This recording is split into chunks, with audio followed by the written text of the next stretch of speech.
바울이 데살로니가라는 도시에서 복음을 전했을 때 어,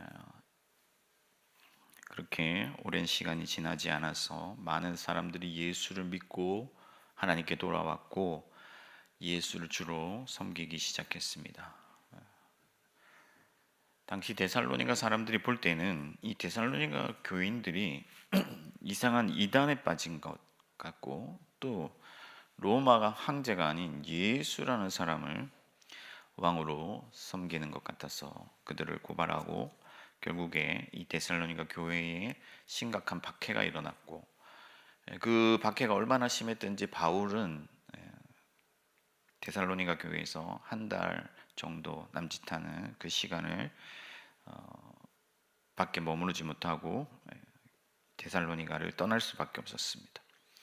그래 데살로니가 교회에 복음을 전했고 이제 예수를 믿기 시작한 사람들이 생겨나고, 이 바울이 자기 자식처럼 유모처럼 사랑하고 키운 교회였는데, 비록 얼굴은 멀어졌지만은 마음은 그렇지 않았다 하는 거예요. 그래서 데살로니가 교회가 너무나 그립고 또 데살로니가 교회를 염려했습니다.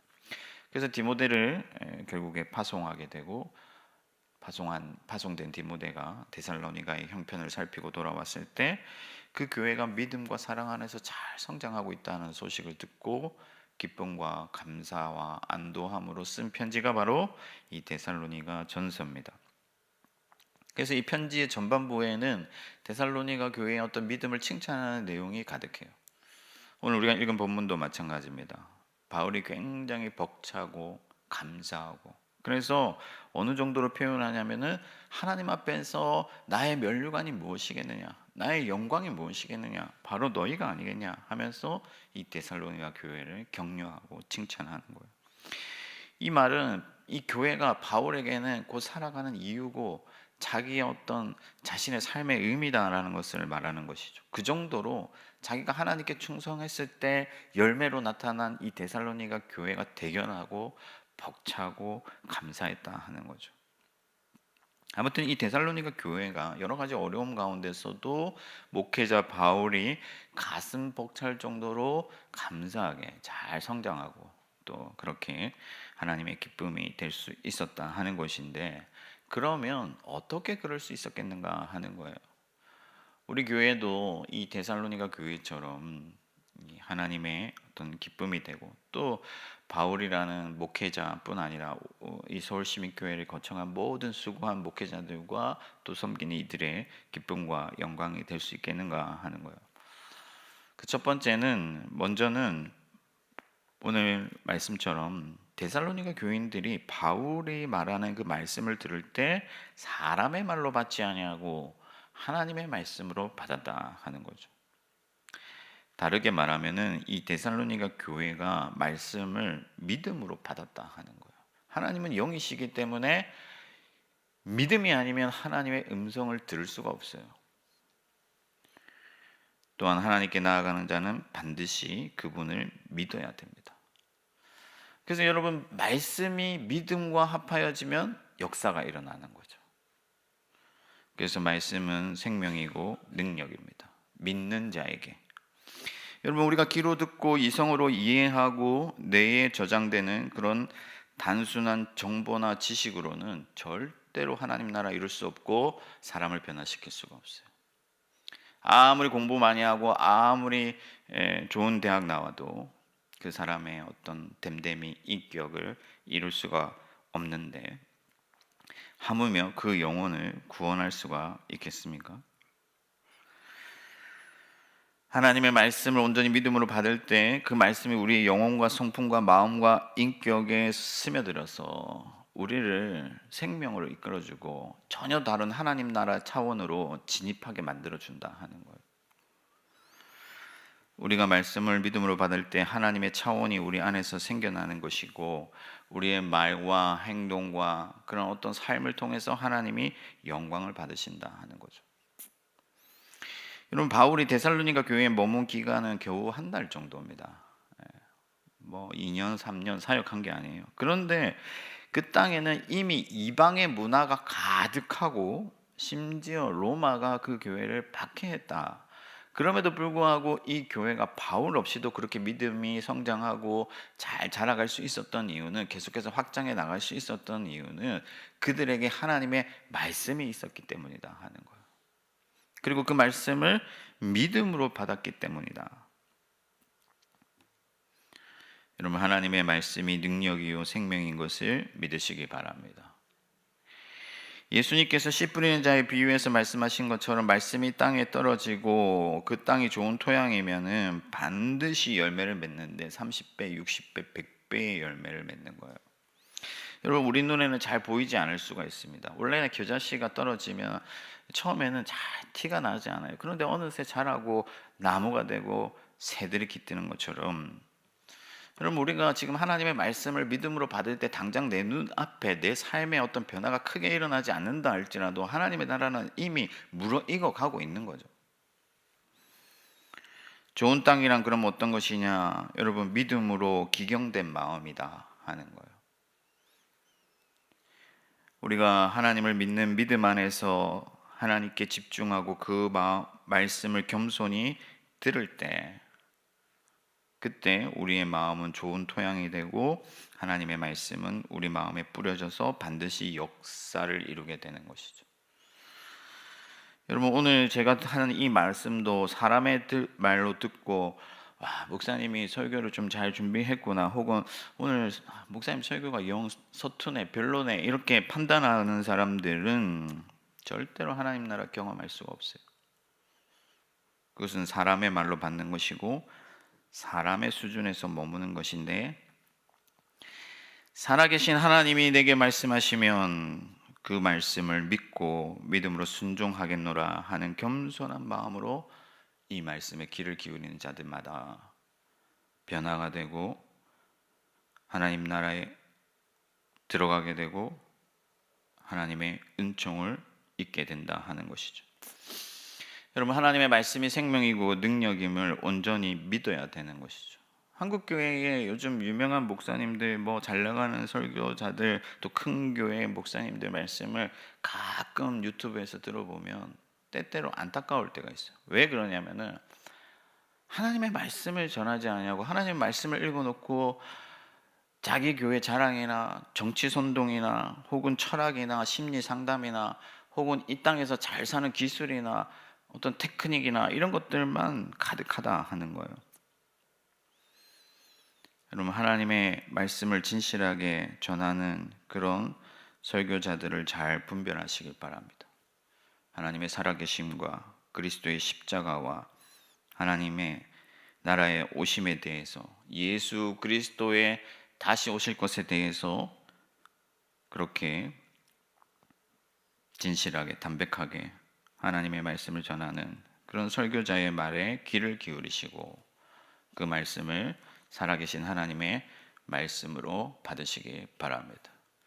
그러면 당장의 눈앞에 변화가 없더라도, 내가 뭐 당장 내일 로또 맞고 부자 되고 아파트 복권 뭐 당첨되고 그런 것이 아니라, 어떤 큰 변화가 없더라도 하나님의 말씀은 살아있는 능력이고 생명이기 때문에 내가 알지 못하는 그 사이에 나의 안에서 역사하고 나의 삶에서 역사해서 하나님의 나라를 이루고 하나님의 역사와 하나님의 섭리를 이루어 간다 하는 거예요.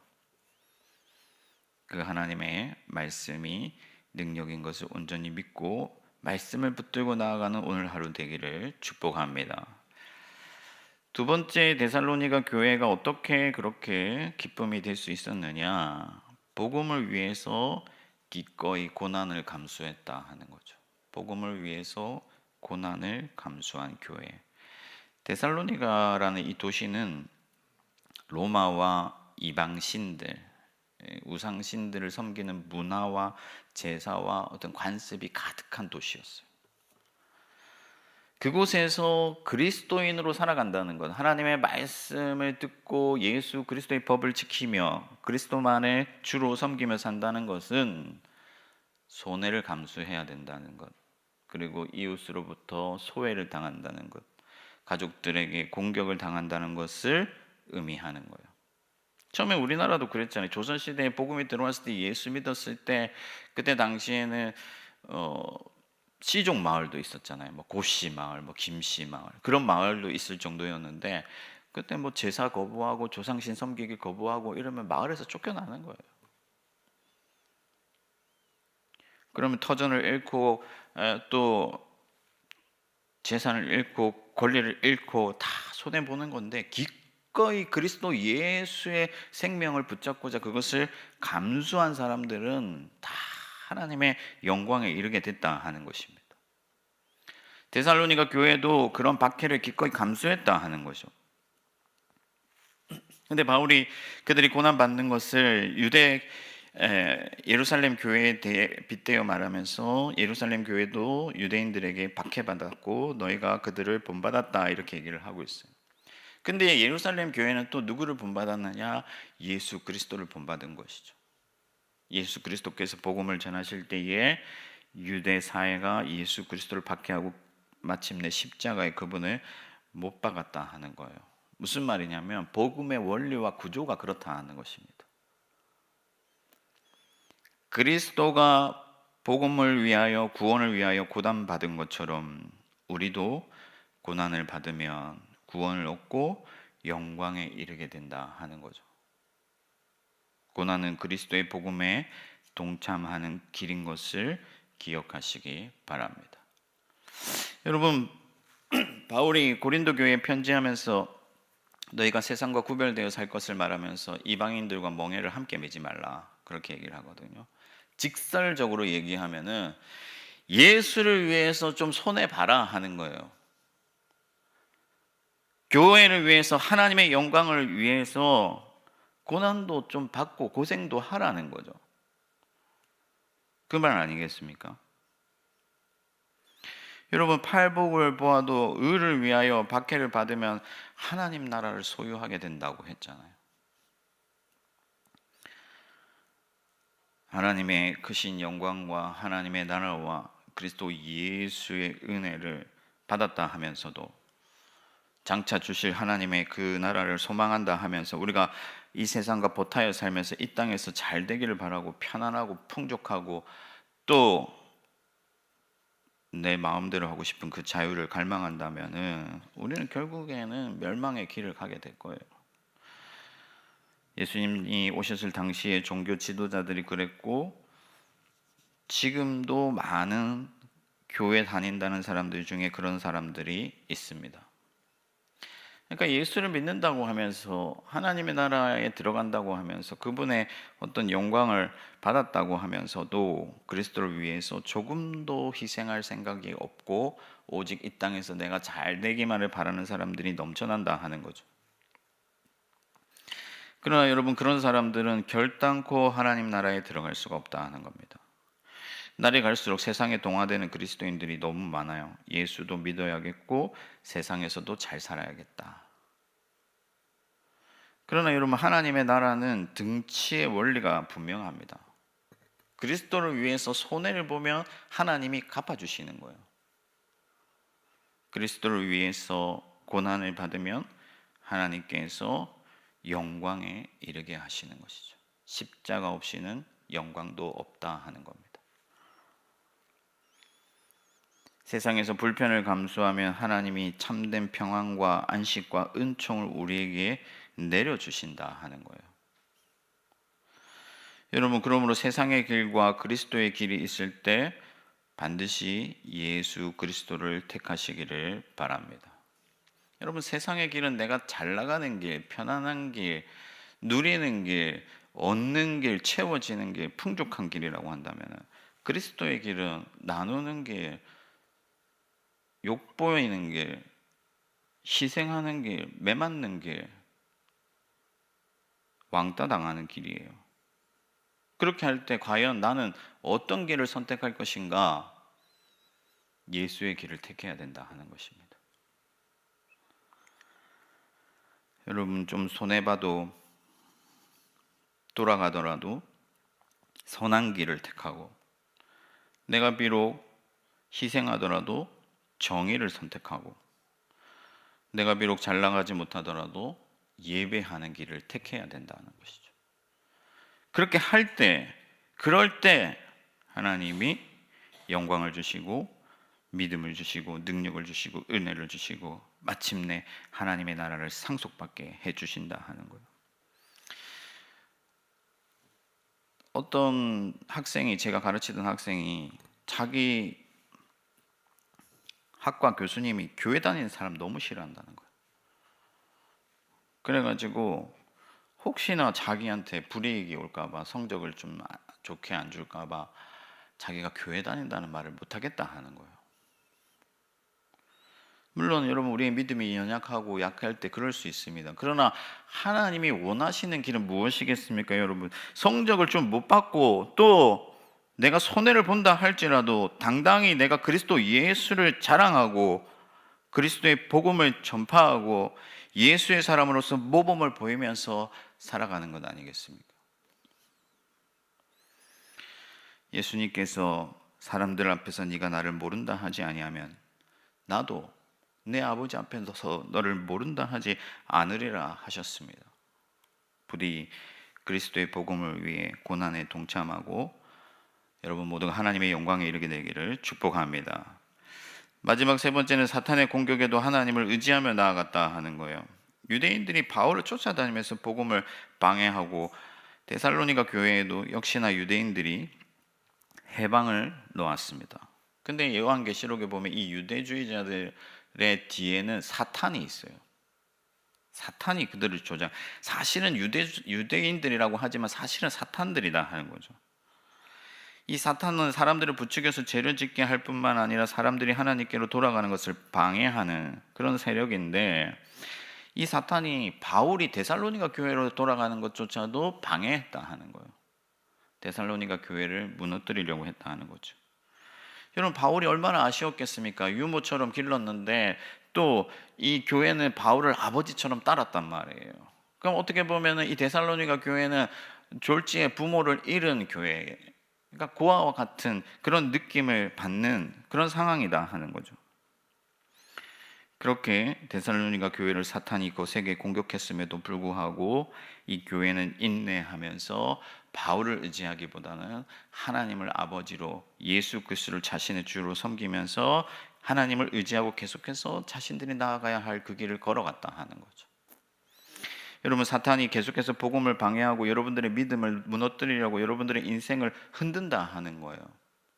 광야에서 예수님이 시험 받으셨을 뿐만 아니라 예수님께서 사역할 때마다 사탄이 지속해서 방해했지만, 심지어 베드로를 통해서도 예수님의 사역을 방해하려고 했지만은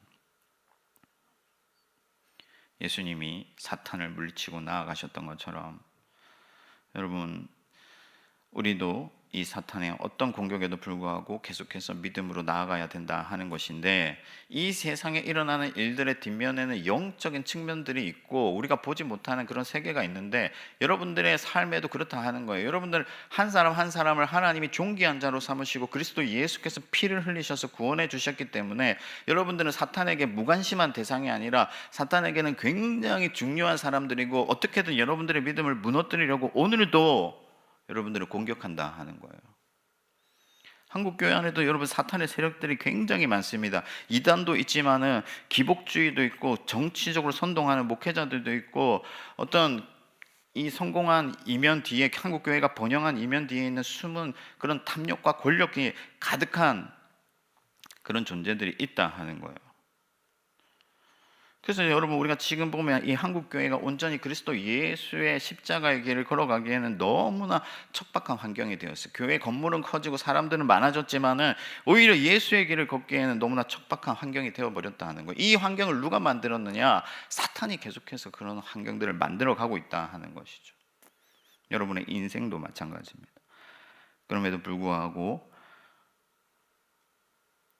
오직 그리스도 예수를 갈망하면서 하나님만을 의지하면서 인내하고 또 꿋꿋이 담대히 하나님의 말씀에 귀를 기울여서 우리가 마땅히 걸어가야 할 길을 걸어간다면은 살아계신 하나님께서 반드시 역사하시고 부흥을 경험하게 하여 주실 줄 믿습니다.